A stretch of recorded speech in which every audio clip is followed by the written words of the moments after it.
If you wake up at 3 a.m. to use the bathroom, I need you to hear this. Your bladder is almost certainly healthy. It's doing exactly what a healthy bladder should do.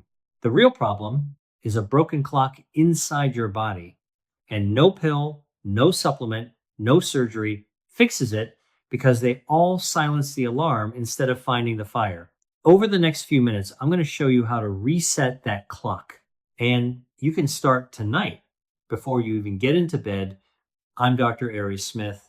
I spent years working in the emergency room, and that job teaches you one thing faster than any textbook: the difference between a symptom and its source. People would arrive at 2 in the morning, certain the problem was one thing, when the real trouble was somewhere else entirely. Nighttime urination is one of the clearest examples of that I know. If this is your first time here, subscribe and tap the bell, because this channel gives you what a rushed 12-minute appointment never has time for. Everything here is built on peer-reviewed science, not supplements to sell you, not fear to keep you clicking, just the mechanism in plain English and exactly what to do about it. Here's how the next 40 minutes are going to go, so you know what you're getting. First, I'll show you why everything you've already tried has failed, and it's not your fault. Then I'll walk you through the 3 hidden systems that actually control whether you sleep through the night. I'll give you the warning signs that mean this is not a timing problem and you need to make a phone call.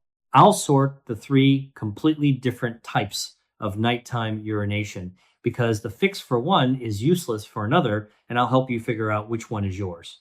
You'll meet 2 people whose stories will probably sound uncomfortably familiar. And then I'll give you the full reset, step by step, including exactly what to expect in week 1, week 2, and week 4. Stay with me, because the single most important step is one almost nobody has ever told you to do. And it takes 15 minutes on your own couch. Let me start with the mistake almost everyone makes, because it's the reason nothing has worked. Picture the smoke detector in your kitchen. It's 2 in the morning and it starts shrieking. Loud, impossible to ignore. What do? You could climb up and yank the batteries out. Silence. Problem solved. Or so it feels. Or you could walk into the kitchen and notice the burner was left on under an empty pan. One of those responses stops the noise. Only one of them stops the fire. Your bladder is that smoke detector. Every single time it wakes you, it is reporting on something happening somewhere else in your body. And here is the part that changes everything. In the majority of people over 50 who get up at night, the bladder itself is in perfect working order. It is simply emptying what keeps arriving. So when you cut off fluids after 6, when you buy the bladder supplement off the pharmacy shelf, when you take a pill that leaves you dizzy and dry mouth and still stumbling to the bathroom at 3, you are pulling the batteries out of the smoke detector. You are not walking into the kitchen. The real question was never why your bladder is loud. It's what keeps filling it in the dark on a night when you drank almost nothing. So let me ask you directly, because your answer tells me which part of this video matters most for you. How many times are you getting up right now? 1, 2, 3, 4, or more? Put just the number in the comments below. It takes 5 seconds, and it genuinely tells me who I'm making this for. Now let me show you the fire. Here's something your doctor almost certainly never mentioned, because there's rarely time your bladder has its own clock. In 2012, a research team publishing in the journal Nature Communications found something that surprised even specialists in the field. There is a biological timer built directly into the muscle wall of the bladder, a local clock, and it runs on its own schedule without waiting for orders from the brain. Think about how strange that is. We assume the brain is in charge of everything, but the bladder keeps its own time. In a young, healthy body, that local clock stays in step with the master clock up in the head. During daylight hours, The bladder runs in high activity mode, ready and responsive. At night, it downshifts into what I call economy mode. It relaxes, it holds more volume, and it delays the urge signal. That coordination is the whole reason a healthy young person can sleep 7 or 8 hours straight and never once think about the bathroom. The system is quietly protecting their sleep. Now, two things drift out of sync as the years go by, and they happen at the same time, which is what makes this so confusing for people. The first is the master clock in the brain itself. It's a tiny structure about the size of a grain of rice called the suprachiasmatic nucleus. Say that once and forget it, the name doesn't matter. What matters is that it's the conductor of your whole daily rhythm. And as you age, the conductor gets tired. Its signals become inconsistent, a little sloppy, a little off the beat. And when the conductor loses the beat, every instrument in the orchestra starts to wander, including your bladder and your kidneys. The second thing is that the kidneys begin losing their own daily rhythm. And this is where I need to introduce you to the most important character in this entire story, a hormone called vasopressin. You may also hear it called antidiuretic hormone, but let's keep it simple and call it the night shift supervisor. Here's its job. In a well-timed body, when night falls, vasopressin rises. It walks onto the factory floor of your kidneys and tells the workers, slow down, we're on the night shift now, make less urine, hold the line until morning. That instruction is what lets you sleep through. When vasopressin is doing its job, your kidneys produce far less urine overnight, sometimes less than half of what they'd make in the same number of daytime hours. But when the master clock weakens, that night shift supervisor stops clocking in on time. The signal to slow the kidneys arrives late or weak or not at all. And so the kidneys just keep running at full daytime speed all night long while you lie perfectly still in the dark, drinking nothing. They produce urine as if it were the middle of the afternoon. That fluid has to go somewhere. So it goes into your bladder, and your bladder, doing its healthy job, fills up and sounds the alarm. You wake, you go, you shuffle back to bed, and 90 minutes later it happens again. That is not a sick bladder. That is a factory that never got the message to switch shifts. Now, if that were the whole story, it would be simpler than it is. But there is a hidden driver sitting on top of everything. And once you understand it, you'll finally see why stress, sleep, and your bladder are all tangled together. That driver is cortisol, your body's main stress hormone. And cortisol and vasopressin are rivals. They pull against each other. When cortisol rises, vasopressin falls. It's almost a seesaw. High stress hormone on one end forces the night shift supervisor down on the other. And here's the trap. Cortisol doesn't only spike when something stressful happens in daylight. In adults over 50 with fragmented sleep, cortisol starts climbing far too early in the night cycle. In a healthy rhythm, it should be sitting at rock bottom at 2 or 3 in the morning. Instead, in someone whose sleep is already broken, it begins surging at exactly that hour. And that surge does something specific. It shoves vasopressin down off the seesaw. The night shift supervisor gets sent home. The kidneys lose their break. And within 30 to 45 minutes of that cortisol climb, your bladder is full and you are awake. Read that sequence again, because it's the heart of everything. You wake up and you are certain the problem is your bladder. It was never your bladder. It was your stress hormone firing on the wrong clock 30 minutes earlier, deep in a part of the night you weren't even aware of. If this is landing for you, if you're sitting there thinking that finally somebody is explaining what you felt for years, type the word yes in the comments right now. It only takes a second and it tells me you're still with me, because what I'm about to show you next is where this turns from an explanation into something you can actually do tonight. But before we go one step further, I have to draw a hard line. And I want you to take this part seriously, because I've seen what happens when people skip it. Not every nighttime trip is a timing problem. A small number are warnings that need a phone call, not a bedtime protocol. So let me be very clear about the ones you must never brush off as just aging.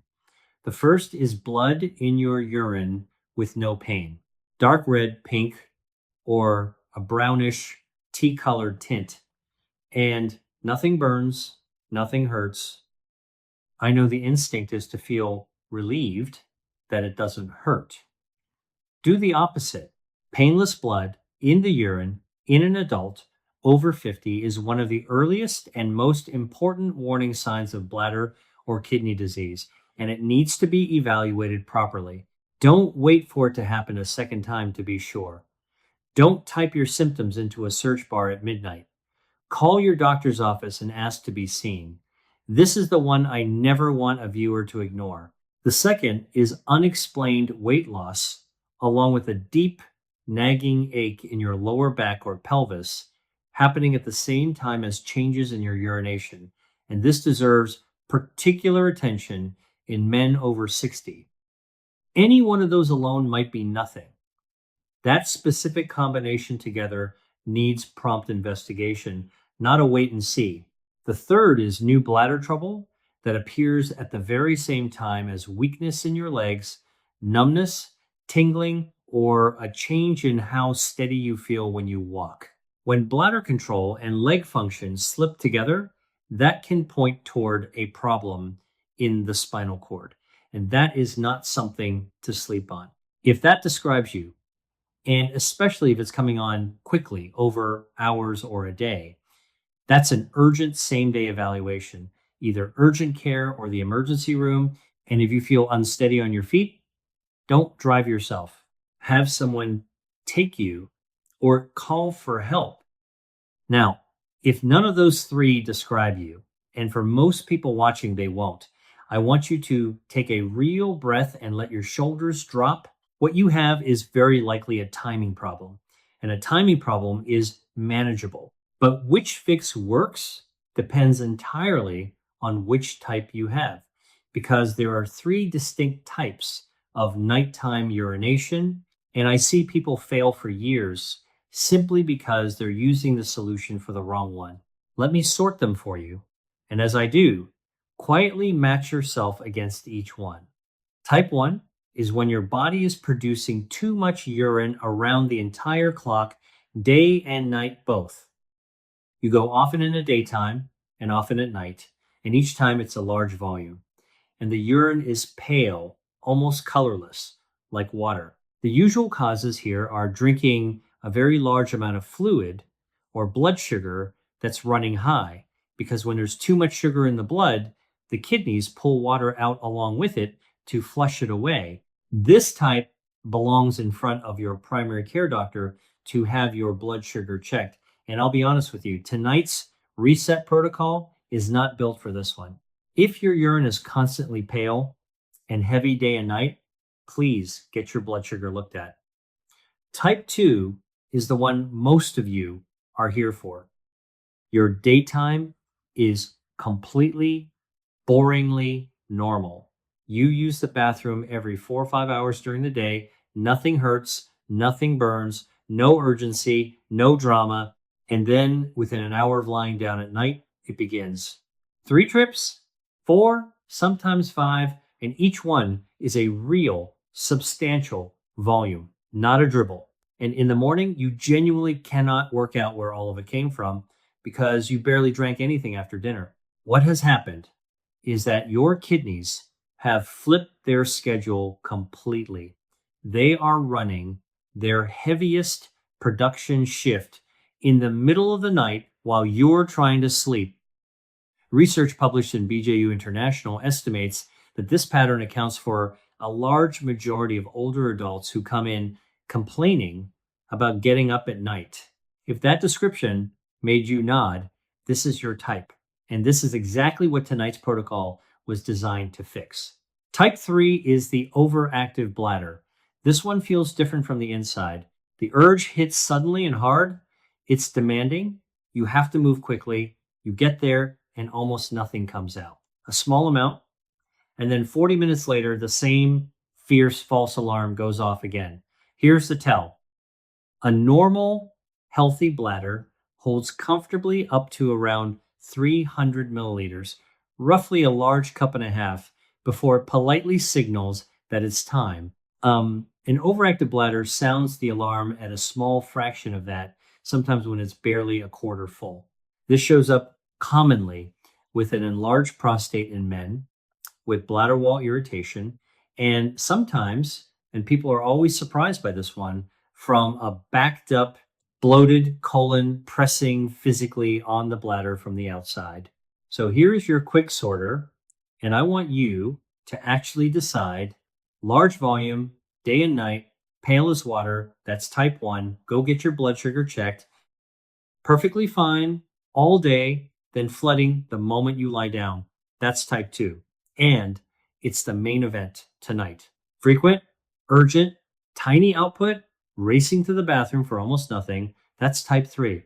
Tell me in the comments, just 2 words, type 2 or type 3, whichever one matches your experience. That single answer tells me what this channel should make for you next. Now, let me tell you about Margaret, because her story is the reason I make videos like this one. Margaret is 63, a retired school teacher who spent 30 years in front of a classroom, and by the time she reached me, she had already seen 2 specialists and was starting to believe this was simply her life now. Her urologist had examined her carefully and found nothing structurally wrong. Her gynecologist had put it all down to menopause and sent her on her way.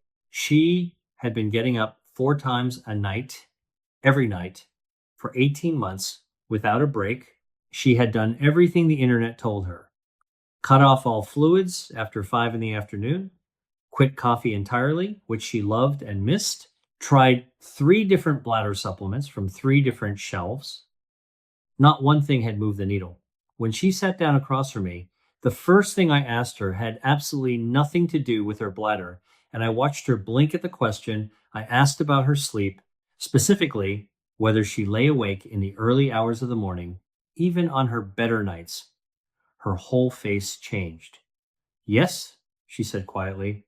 Around 3:30, she would come awake and lie there until nearly 5, staring at the ceiling, her mind racing over nothing in particular, her heart beating a little too fast. She had assumed, like almost everyone does, that this was just what getting older felt like. Then I asked what she did in the 2 hours before bed. She watched the evening news, she said, every night. And she used that quiet time to go over the household bills and sort out a family matter that had been weighing on her.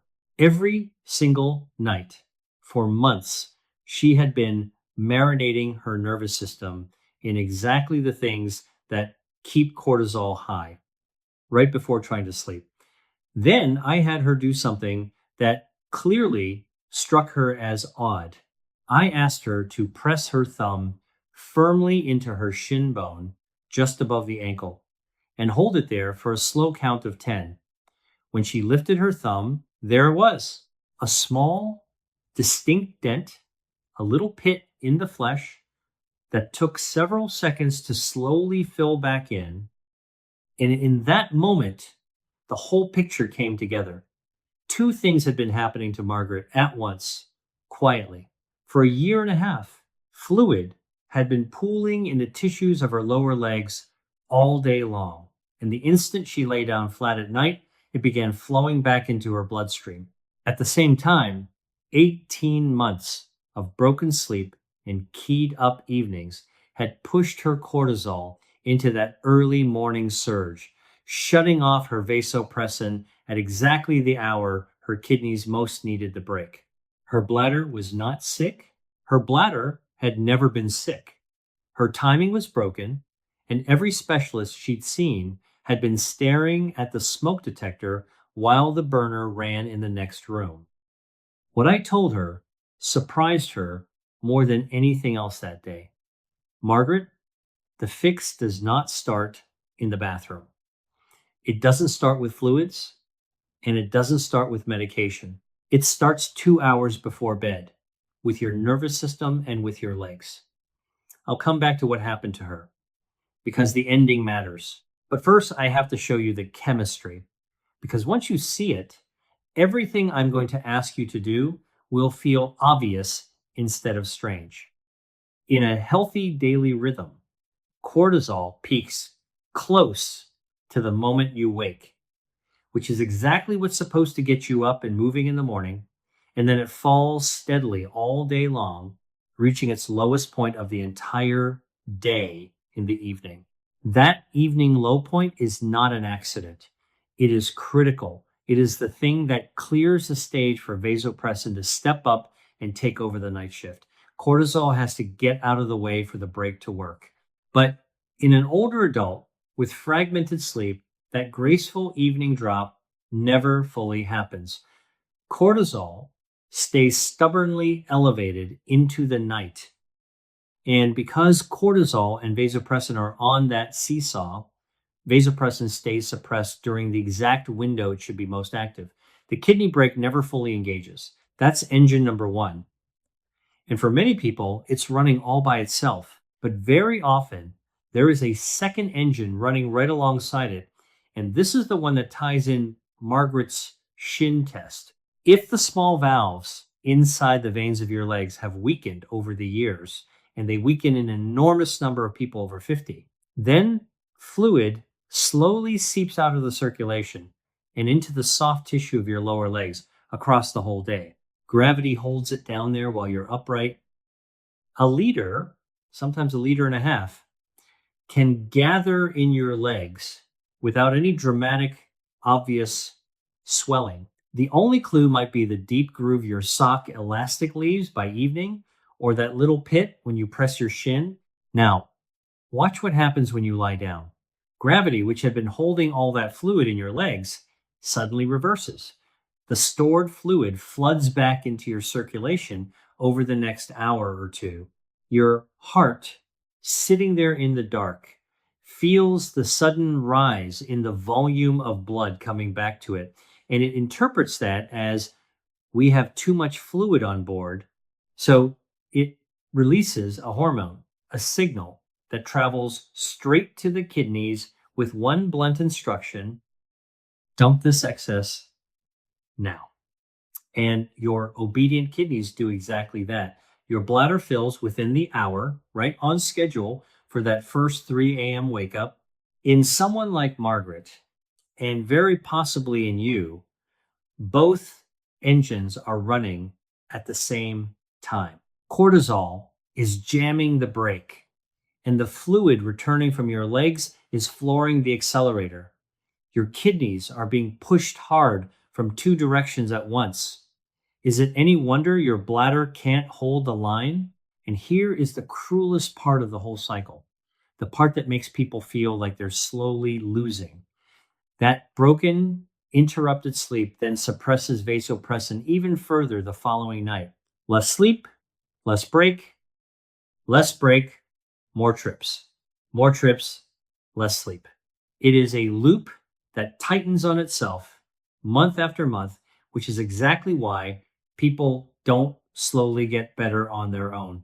They slowly get worse. And it's also exactly why you have to break the cycle at the level of the timing system, not at the level of the bladder. You cannot supplement your way out of a broken clock. So now we reach the part that actually changes your nights, the 3-part reset I gave Margaret. And I want to set your expectations honestly before I start, because I never want to be one of those channels that promises you a miracle. By tomorrow, within about 10 days, Margaret went from 4 trips a night down to 1. Within 30 days, she was sleeping all the way through for the first time in a year and a half. That is a realistic timeline, not a magic one, and it depends on doing this consistently rather than perfectly. So here is exactly how it works, and I'll explain the why behind each step because you'll stick with things you understand. Part one happens in the morning, and it is the single biggest structural change most people can make. It's about when you drink, not whether you drink. Most people, without ever deciding to take in the bulk of their fluids in the late afternoon and evening, a glass with dinner, tea in front of the television, water on the nightstand. That is precisely backwards. The goal is to take in roughly 70% of your total daily fluid before 2 in the afternoon. Picture it as front loading the tank. A full glass of water the moment you wake up, a water bottle within arm's reach through the whole morning, soup or tea with lunch. Then, after 2 in the afternoon, you shift to small sips only when you're genuinely thirsty. And after 6 in the evening, just enough to wet your mouth and take any medications. Here's the logic. When your kidneys receive their main fluid load in the morning and early afternoon, they do their processing and their emptying during daylight while you're up and moving. By the time night comes, there's dramatically less volume sitting in the queue, waiting to be turned into urine. You are not drinking less over the day. You're moving the timing to match your body's clock instead of fighting it. And let me be clear about something, because people get scared here. This is not about dehydrating yourself. Staying hydrated protects your heart, your kidneys, and your brain. We are not cutting the water. We are simply moving it earlier. And while we're on the morning, do one more thing right now, today. Take the salt shaker off your dinner table and leave it in the cupboard for good. Season your food while you're cooking it, not at the table. I'll explain the full sodium story in a moment, but that one small move alone quietly cuts a meaningful slice of your daily salt without changing a single thing about what you actually eat. Part two is an afternoon note, and it's short. Some people find that a magnesium-rich afternoon helps because magnesium relaxes smooth muscle, and the wall of your bladder is smooth muscle. When it's relaxed, the bladder stretches more comfortably before it decides to signal you. Magnesium also supports deeper sleep and helps steady the cortisol system, the very system we're trying to calm. You'll find it naturally in raw pumpkin seeds, almonds, dark leafy greens, and beans. If you're considering a supplement rather than food, that's a conversation to have with your own doctor or pharmacist first, especially if you take other medications or have any kidney issues, because magnesium is not right for everyone. Part three is the evening, and this is the heart of the whole reset. It has 3 steps, and the first one is the step almost nobody has ever told you to do. Step 1, elevate your legs 60 to 90 minutes before you plan to be asleep. Lie down and rest your heels up against the wall or over the back of your couch. So your legs are raised at roughly a 45-degree angle. And the key detail is this: your heels need to be above the level of your heart. Get comfortable and stay there for 15 to 20 minutes. You can read, you can listen to something calm. Now, here is what is actually happening in those quiet minutes, and it's beautiful in its simplicity. Gravity, which spent all day pulling fluid down into your legs, is now draining that pulled fluid back into your bloodstream on purpose while you are awake and standing by. Your heart feels the returning volume. Your kidneys receive it and get to work processing it. And about 30 to 40 minutes after you finish and stand up, you will feel a real, genuine urge to urinate. You go to the bathroom and you release a solid volume, 300, maybe 400 milliliters. Now think carefully about what that volume is. That is the exact trip that would otherwise have jolted you awake at 3 in the morning. You have not made it disappear. You have deliberately rescheduled it to an hour when you're already up in your own bathroom, fully awake, before your head ever hits the pillow. You are moving the work of the night into the evening. That one step done consistently is what turns 3 or 4 wake ups into one, and for many people, into none. And if you have visible swelling in your legs or ankles by the end of the day, there's a way to stop that fluid from ever pooling in the first place. Graduated compression stockings, the knee-high kind, you can buy at any pharmacy. Gently squeeze the fluid back up out of your legs throughout the day so it never accumulates. Put them on when you get up or when you get home, and take them off before your evening shower. If you have any circulation problems or diabetes, check with your doctor before you start using them. But for most people, they are a simple, cheap, and genuinely effective tool. Step 2, calm your nervous system. And this is the step that works directly on the cortisol side of the seesaw. For that same hour before bed, cut out the news, the phone, the bills, the difficult family conversation, the doom scrolling. All of it fires up the sympathetic branch of your nervous system, the fight or flight side, and it keeps cortisol elevated at the exact moment it desperately needs to fall. This is what Margaret was doing wrong without any idea. Replace that hour with something genuinely low-key. A slow book, quiet music, a warm bath, dim, warm lighting instead of harsh overhead lights. Then, once you're actually lying in bed, do this breathing pattern just once through. Breathe in through your nose for a count of 4. Hold it gently for a count of 7. And then breathe out slowly and completely through your mouth for a count of 8. Repeat that full cycle 4 times, and then let your breath go back to normal. That long, extended exhale is the important part. It flips you out of fight or flight and into the rest and recovery branch of your nervous system. And research published in the neuroscience literature has measured real physical reductions in the stress response from exactly this kind of slow, long exhale breathing. This is the switch that finally lets cortisol drop and lets your night shift supervisor, Vasopressin, clock in.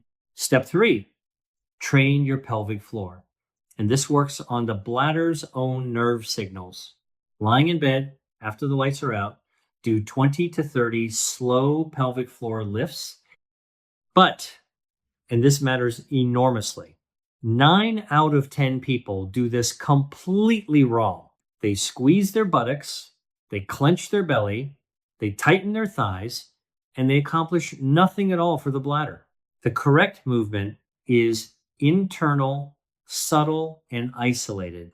Imagine gently drawing the floor of your pelvis slowly upward and inward, like an elevator rising quietly from the ground floor up a few floors, while your belly stays completely soft and your thighs and your backside stay completely relaxed.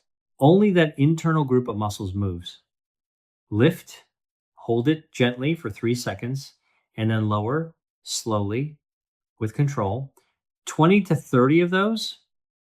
Systematic reviews in the Cochrane database, which is about as trustworthy as medical evidence gets, confirm that this kind of pelvic floor training reliably reduces urgency, nighttime bathroom trips, and daytime frequency in both men and women. And the mechanism is elegant. A trained pelvic floor sends steady, calming signals along a nerve directly to the stretch sensors in your bladder wall. The bladder stops panicking at small volumes. It learns slowly to hold more before it ever raises its voice. So there it is, the full reset. Front load your fluids in the morning. A relaxed, magnesium-friendly afternoon. And in the evening, elevate the legs, calm the nervous system, and train the pelvic floor. 3 simple things, no prescription, no procedure, no real expense. Let me ask you something honestly before we go on. Of those 3 evening steps, which one do you already know is going to be the hardest for you to actually stick to? The leg elevation, the breathing, or turning off the news an hour before bed? Tell me in the comments, because your honest answer shapes exactly what I make next. Now, the reset is the engine of your recovery, but there are a handful of things that quietly work against it every night. And if you leave them running, they'll fight your progress. So let me hand you the accelerants to remove in order of how much they matter. The first one is the biggest, and it's hiding in plain sight in your kitchen. Hidden sodium. Here's the thing that shocks people. Around 80% of the salt in the average American diet does not come from the salt shaker at all. It's already inside the food. The canned soup, the deli turkey, the cheese, the bread, the frozen dinner, the jarred pasta sauce, the salad dressing. When you eat a salty dinner, your body holds onto water in the short term to keep the salt in your blood diluted to a safe concentration. But then hours later, as your kidneys finally get to work excreting all that excess sodium, they have to run a large volume of fluid through themselves to carry it out. And that flush lands right around midnight. So you wake at 1 a.m, convinced you drank too much, when the truth is you didn't drink that fluid at all. You ate it at 7 in a bowl of soup that tasted perfectly reasonable. Cutting your evening sodium is one of the highest impact changes on this entire list. Read the labels on the things you eat at dinner just once, and you'll be genuinely surprised. The second accelerant is evening sugar and simple carbohydrates. A dessert or a big plate of white bread or pasta sends your blood sugar up fast, which triggers a burst of insulin. And then a couple of hours later, your blood sugar drops sharply. And that swing pulls your kidneys into dumping fluid at the exact moment you've sunk into your deepest, most restorative sleep. And if you have any degree of insulin resistance, which is common and often silent in adults over 50, elevated blood sugar acts like its own diuretic all night long, quietly pulling water out of your cells and into your urine. The third one is alcohol. And I know this isn't what some of you want to hear. Alcohol is a direct, powerful off switch for vasopressin. Even a single evening drink partially blocks the very hormone whose whole job is to slow your kidneys overnight. And there's a nasty twist. The sedative effect of the alcohol can mask the first gentle urge to go. So instead of a polite early signal, your bladder quietly overfills and then wakes you with an urgent, uncomfortable alarm in the small hours. If nighttime urination is wrecking your sleep, moving your last drink much earlier, or setting it aside for a couple of weeks as an experiment, tells you a great deal. Now, here's an accelerant almost nobody thinks about, and it's a conversation to have with your doctor, never a change to make on your own. Some people are taking a water pill, a diuretic, often for blood pressure or for leg swelling, and they take it in the evening. If that's you, the timing may be working directly against your sleep because the pill is designed to make you produce urine, and it's doing that job at night. Please do not stop or change any prescribed medication on your own, but this is absolutely worth a phone call. Ask your doctor whether your diuretic or any of your medications could be safely shifted to the morning. For some people, simply moving a pill from evening to morning under their doctor's guidance changes their nights completely.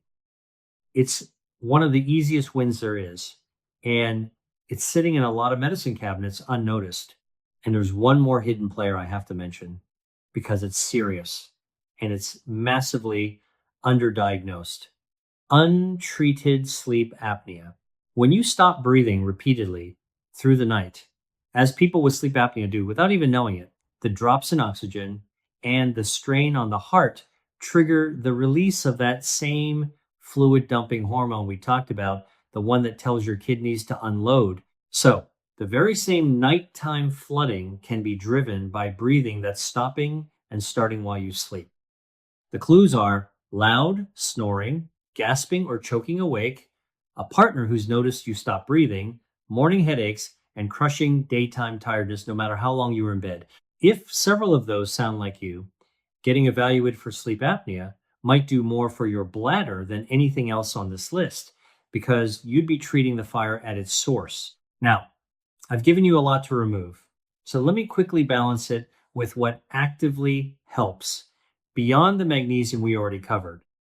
A little more fiber in your day matters more than you'd think because a chronically constipated, bloated colon presses directly against the bladder and triggers those false early urgency alarms even when the bladder is barely a quarter full. High fiber vegetables, whole grains, beans, and plenty of that front loaded morning water. Keep things moving and give the bladder the physical room it needs to expand properly overnight. None of these foods is a cure. There is no berry, no seed, no tea that resets a broken clock. What they do is remove the accelerants and give your body the room to let the reset work. That distinction between something that helps and something that cures is exactly the kind of honesty this channel is built on. Let me tell you about a second person because he's the other half of this story and he might be closer to some of you. Frank is 71, a retired long haul truck driver from Ohio, a big practical man who spent 40 years sitting in a cab. He came in mostly because his wife made him. He was up 3 times a night, every night, and he'd quietly decided it was just the prostate and there was nothing to be done. And he did have some prostate enlargement. That part was true. But when I looked at Frank, I saw the whole picture that his focus on the prostate had hidden. He had spent 4 decades sitting for 10 hours a day, and the valves in his leg veins showed it. By evening, his ankles were visibly swollen, and his socks left deep grooves. He was on a blood pressure pill he took after dinner, and his wife mentioned, almost in passing, that he snored like a freight train and sometimes seemed to stop breathing. Look at what Frank had. Leg fluid flooding him at night, a diuretic working against him in the evening, and likely untreated sleep apnea driving the whole thing harder. The prostate was real, but it was the smallest part of his problem, and it was the only part he'd been paying attention to. We shifted his blood pressure pill to the morning with his own doctor's blessing. We got him elevating his legs and wearing compression stockings, which for a man on his feet and then off them all day made a dramatic difference. And we got him a sleep study, which confirmed the apnea, and treating that changed everything. Frank didn't need a new prostate medication. He needed someone to stop staring at the smoke detector. Within a few weeks, he was down to 1 trip a night, and he told me, a little embarrassed, that he'd forgotten what it felt like to wake up and actually feel rested. I tell you Margaret's story and Frank's story together on purpose, because between the two of them, you can probably find yourself. And notice neither of them got there with a pill aimed at the bladder. So let me tell you exactly what to expect when you start, because knowing the timeline is what keeps people from quitting in the first week. In the first 3 or 4 days, honestly, you may not notice much. And some people even notice one slightly worse night as their body adjusts its fluid timing. That is normal, and it is not the reset failing. Do not quit here. This is precisely where most people give up 3 days in and never find out it was about to work. By the end of the first week, most people notice the first real change, usually 1 fewer trip or a longer first stretch of sleep before the first wake up. That longer first stretch is enormously important because that early deep pins of the night is the most restorative sleep you get. By the 2-week mark, the pattern is usually clearly better and, just as importantly, more predictable. And by around 4 weeks, for people who've stayed consistent, the new rhythm has often settled in. Margaret hit her stride at about 30 days.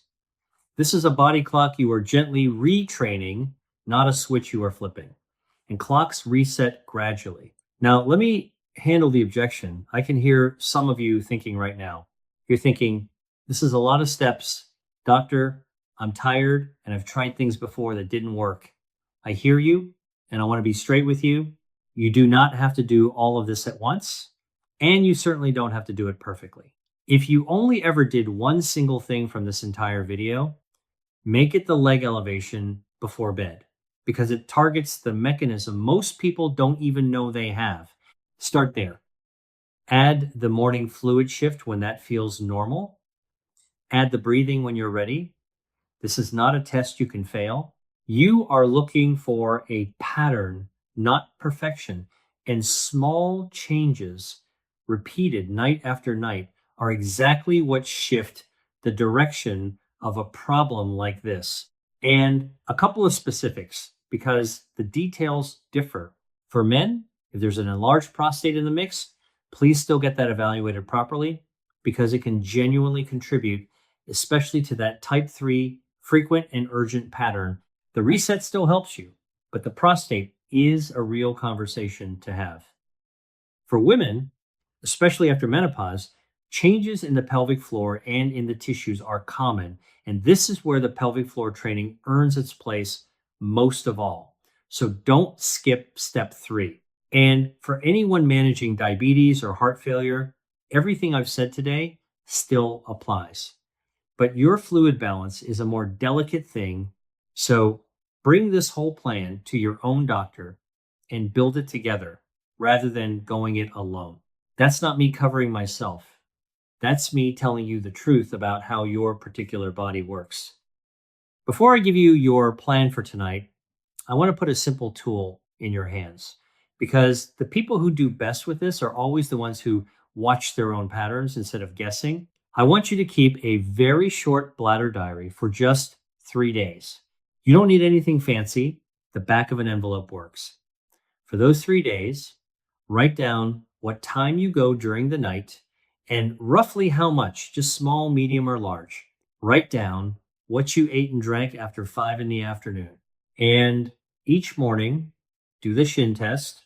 Press your thumb into your shin bone above the ankle for 10 seconds and note whether a dent stays. 3 days of that will teach you more about your own body than a year of wondering.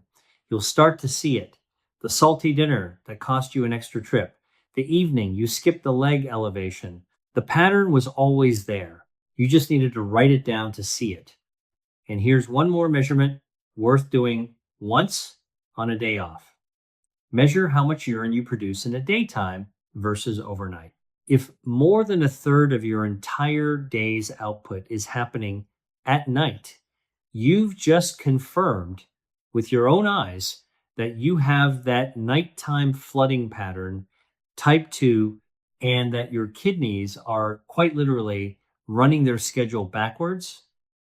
Now, let me rank all of this for you from the highest impact to the lowest, because you deserve to know where to put your energy first. Number 1, the highest impact change for most people is the evening leg elevation because it directly drains the fluid that would otherwise flood you at night, and almost no one is doing it.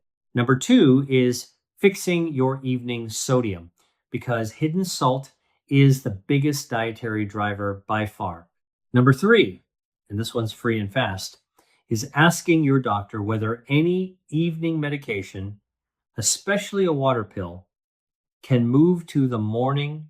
Number 4 is the morning fluid front load, shifting your drinking earlier in the day. And number 5, quieter but real over time, is the nervous system calming and the pelvic floor training, which retrain the 2 control systems themselves. Start at the top of that list. If you only have the energy for one thing this week, do number 1 tonight. So here is your plan for tonight, 5 concrete steps, and you can start every one of them in the next few hours.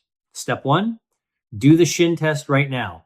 While you're thinking about it, press your thumb into your shin bone a few inches above the ankle, hold for 10 seconds, and see if a dent stays. If it does, you now know you have hidden leg fluid feeding your kidneys every single night. Step 2, rebuild tonight's dinner.